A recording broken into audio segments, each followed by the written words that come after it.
OpenAI ont sorti leur nouveau mode vidéo aujourd'hui, puis certaines personnes impliquent que ça pourrait servir de tuteur intelligent. Je vous fais une courte démonstration, puis après ça, je vous jase des enjeux pédagogiques derrière ça. Allô, est-ce que tu peux m'aider à balancer cette équation-là rapidement en me posant des questions, mais sans me donner les réponses? Bien sûr, Simon. Combien d'atomes d'hydrogène avons-nous à gauche? Et il y en a quatre. C'est exact, il y a 4 atomes d'hydrogène à gauche. Maintenant, à droite, chaque molécule de H2O contient 2 atomes d'hydrogène. Combien de molécules d'eau devrions-nous avoir pour obtenir 4 atomes d'hydrogène? Et il faudra en mettre deux. Parfait.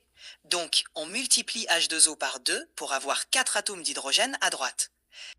Ces tuteurs-là pourraient peut-être aider les élèves dans leurs apprentissages. Par contre, il y a deux choses à prendre en considération.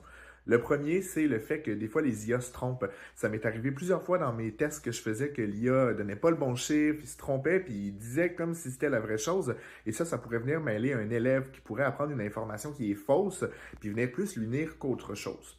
Et le deuxième problème, c'est un aspect qui est pédagogique. Donc là, vous avez vu, je lui ai demandé, pose-moi des questions, mais donne-moi pas les réponses. Un élève qui n'aurait pas ce réflexe-là, qui se ferait juste donner les réponses directement, obtiendrait beaucoup moins d'apprentissage parce qu'il n'y aurait pas trop à réfléchir à sa question. Fait qu'au niveau pédagogique, c'est moins intéressant si on peut, c'est pas bien l'utiliser. Donc ça, ce sont deux choses à prendre en considération. Il y a encore peu d'études qui sont sorties sur le sujet, donc il va encore avoir beaucoup de recherches à faire pour savoir si c'est positif ou pas. Mais peu importe, si jamais il y a un usage qui a en être fait, c'est important que ce soit bien fait.